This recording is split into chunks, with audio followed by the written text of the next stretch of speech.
Hello everybody, my name is Aaron Newton and this is the more comprehensive review of the Nike Vomero 17 after I've ran about 100 miles.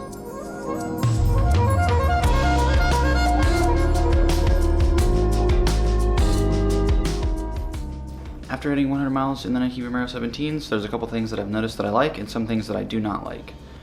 Some things that I like about the Nike Vomero 17 so far that has still remained after 100 miles is, first of all, the step-in feel is still really good.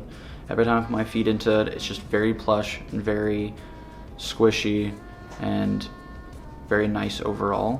One of the things that I don't like that actually relates to that is that the outsole actually doesn't have enough give in it.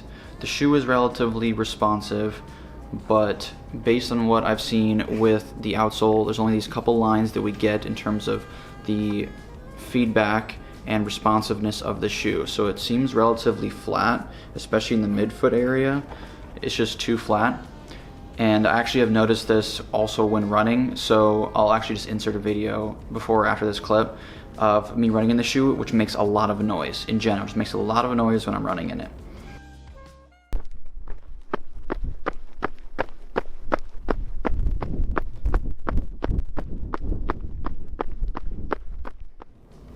Another thing that I liked about this shoe was the overall responsiveness of the shoe. So although the outsole doesn't have a lot of give in it, the actual foam itself does a really good job to make up for that.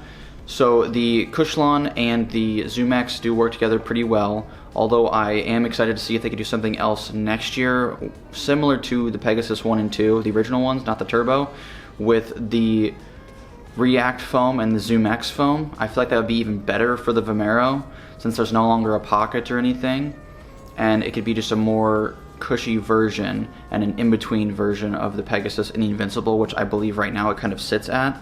Something that I don't like about this shoe that I've noticed after 100 miles is that it's not as breathable as I would like. So I got these shoes a couple weeks ago, and it was relatively warm where I'm living at in the Midwest, and my feet would just always sweat no matter what, a little more than I would notice, and I don't really feel any like wind or breeze through my feet as I would normally have in some of the other shoes that I've ran in, like other previous Pegasus, for example. It does seem like it would be more breathable, but then as I look up on it closer, if you look at it closer, you kind of notice there's like a multi-layer design going on here, where it's not just necessarily as see-through or breathable as you would like. And not only in the forefoot, but I mean the rest of the shoe, it's just thicker. That's just a part of it. So there's definitely a downside. Another thing that I do like that I might have covered already, but was the outsole's durability. The rubber that they use on the bottom of the Vomeros has always been relatively sturdy and able to take a lot of miles. As I've hit 100 miles, I noticed there's not really much wear and tear on the bottom of the shoe at all. There's still a little bit of that design, that texture design that you get when you first buy a pair of shoes that hasn't worn off yet, especially in some of the high traffic areas of my running pattern, like my forefoot and on the outside part of my heel. Another downside to this shoe that I would keep in mind, and something that I noticed after running this about 100 miles, was just how long it took to get foam to my foot. I felt like Nike and some actual other shoe brands like Hoka and Saucony have done a pretty good job recently, the last couple years, getting shoes that the moment you step into them, you don't need to do much like walking around or forming them to your foot before you can start running. You can just immediately start going. And this shoe, I didn't feel like it was like that, sadly. I did, the first day I bought it, within like 10 minutes of pulling it out of the box, I did go for a run. But I did have a little bit of pain right afterward, so I would suggest if you do buy these shoes, just to wear them around the house, or to wear them to class, or to wear them to work for a couple days to let them form into your foot fully.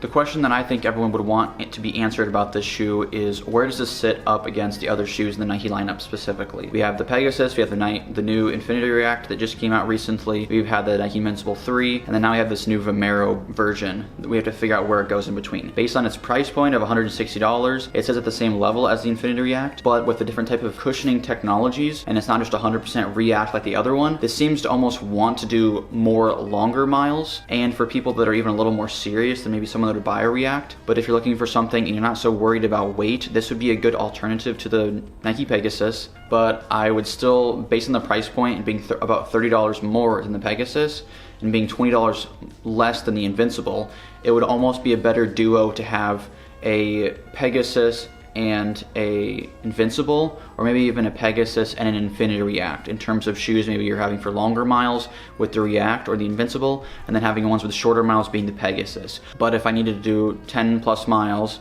and I was going at a very consistent pace and I wasn't so worried about it, this shoe would be perfect for that.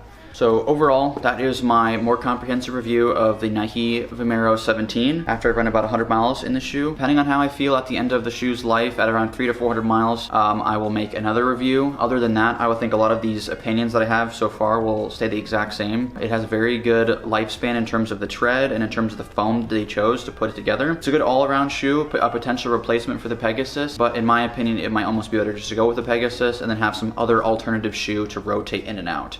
So thank you all so much for watching, and I hope that you have a nice rest of your day. Thank you.